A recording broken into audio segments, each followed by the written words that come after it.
Mga kabugi, so umpisahan ko na yung pagluluto natin ng ginisang sardinas, ano. Ilagay ko na yung sardines. Ang ginamit ko towns. Yan. Diba? At yan yung dahon ng ampalaya natin. Dami. Sarap yan. Diba? Yan. Masarap yun mga kabugi. Isang kakain tayo ng ganyan. Para naman looking good. And looking wow. Daming kalat. Daming kalat dito sa aking lababo. No? Yeah. So siyempre, pakuluin lang muna natin to at mamaya tatabog natin yung diba? Sarap yan. Sardines. Sardinas lang, malakas. Time check, it's at 10 o'clock na ng gabi mga kabugi. So kailangan ko lang yan. So ang sili, sabi ni Mr. Man maanghang daw. So luto na rin natin. Presto galing dito sa puno ba? Dami na malongga. Ano? Ang palaya. Yeah. Tambok natin yan mamaya dito. Kunti lang pala siya. Kala ko madami. So ilagay na natin siguro to. Pwede na to. Yung sili muna. 4 na peraso. Diba? Sili. At syempre yung ating dahon ng ampalaya. Diba? Mas maraming gulay, mas masarap mga kabugi. Mas maraming gulay, mas masarap. Sarap yan pagka naluto. Ikaw ang naglalagay dyan ng pampalasa, tapang asin. Siyempre haluin natin para naman maganda.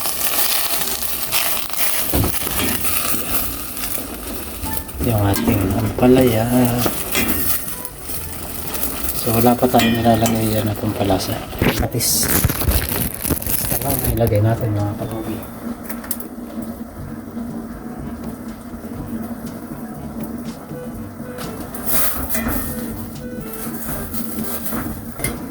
So hintay lang natin mga 12 minutes ulit. Maluluto na yan. Takpan lang natin. Yeah. Diba? Ginisang sardinas with ampalaya. So okay na yan. Meron ng pampalasa. Patis na lang nilagay ko. Yan, may konti kain. Siyempre, nikpitin ko lang muna yung aking mga kalat. What's up mga kabugi? So naglaga tayo ng itlog para merong dagdag na ulam. Sardinas sa kanila yung itlog. Tapos itong langgunisa. Siyempre may ako kain tayo. Sa luto nito. Yung sardinas na ginisa natin sa ampalaya. Ito na mga kabugi na yan. Diba? Wow, sarap. Half cook lang yung ginawa natin doon sa ano, sa daon ng ampalaya. So wala kasi tayong bigas ito. Pabili na lang ako.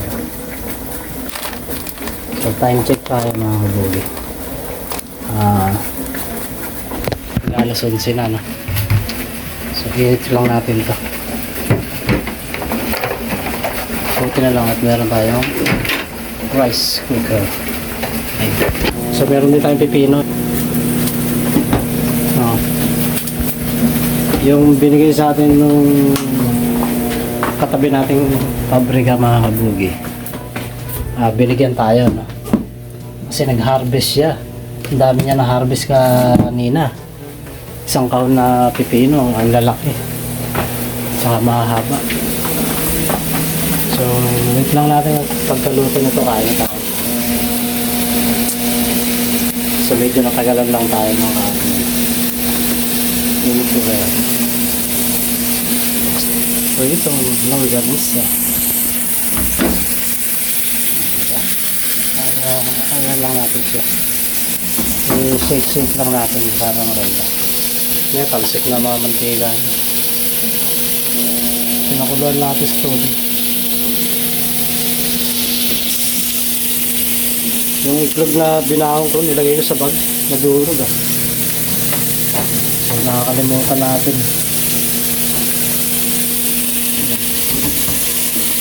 Tingnan na lang. Kaya kakain na tayo. Iniinit ko din. Ang sarap nito. Ang init. Mga kabugi. Mainit. Ayan. Mausok dito sa loob. Yo, what's up mga kabugi? So, luto na yung ating nilutong ulam. Ayan, meron tayong itlog na may balat pa. So, ayan. Hindi ko pa siya natatanggal yung kalating balat. Mainit kasi. Pipino. Galing doon sa katabing pabrika natin mga kabugi. At yan, yung tanim nating palaya doon sa pabrika. Nag-harvest tayo ng dahon at kanin. So let's go and let's eat. So ano pa hinihintay nyo? What are you waiting for? Let's go mga kabugi. Kain na tayo. Dahil alas 11 na. Wala. So yan. Sabaw. Sabaw ng sardinas na may ampalaya. Wow, sarap naman. Usok-usok pa mga kabugi. Bako. Maamoy mo yung sariwang ampalaya. Walang halong chemical. Purong natural. Diba mga kabugi? Kain tayo. Let's go. Ayan. Daw ng ampalaya ito mga kabugi.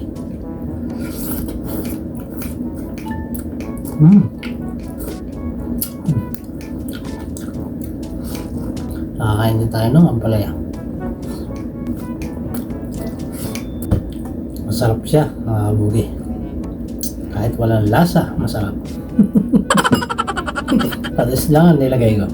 At meron tayong langgunisa.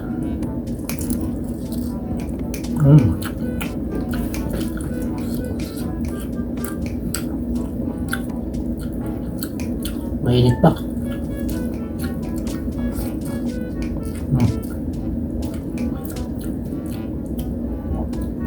Masarap talaga dito yung dahon ng palaya.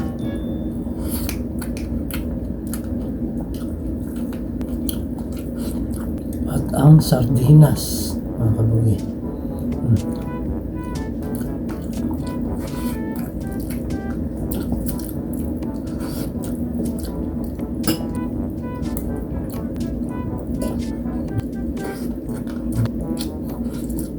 Tikman natin yung pepino mga kabugi. Sariwa rin yan. Nilagyan ko lang ng suka sa paminta yung pepino.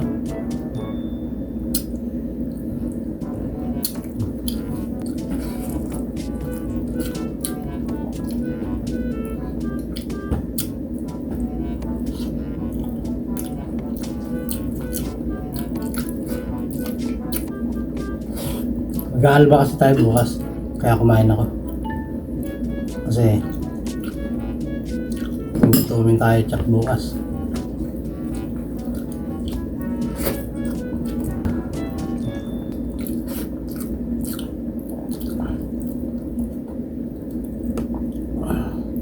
Daw lang pala yung mga kabugi. Sarap.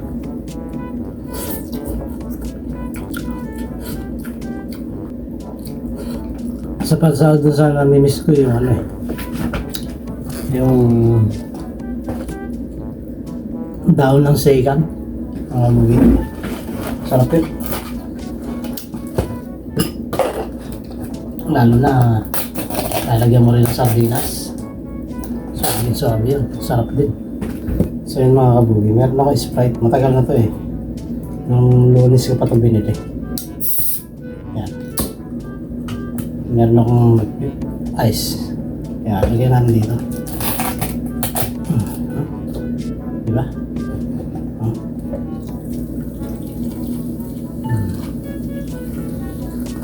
Wow, sarap. Sardinas plus Sprite, pepino, iklog na nilaga. Anong sarap mga kabugi. Di ba? Lalo na pag ganyan, no? Pati yung gumagapang-gapang, yung kumakapit sa sanga. Sinapa mo na sa pagluto. Sayang din yun, gulay din yun eh. Oh.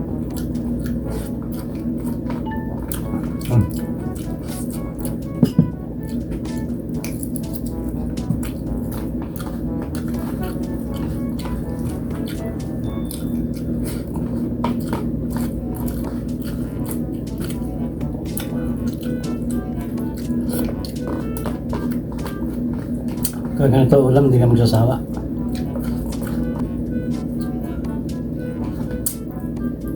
Tapos, mga kabuwi, ang isang kanin. Diba? Maubos din natin. Tapos, sinitayin ito.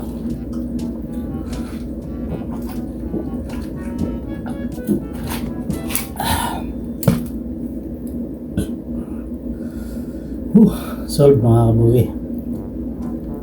So ngayon lang tayo nakakain ng ating hapunan. So alas 11 na mahigit ha. So yun mga kabugi, kita-kits na lang tayo at dito na lang natin tatapusin itong video na to. Abang-abang na lang kayo ulit sa ating susunod na mga video. At syempre gusto ko lang magpasalamat sa lahat ng aking mga subscriber at sa mga nag-subscribe. Maraming salamat sa inyo mga kabugi. At sana dumami pa tayo.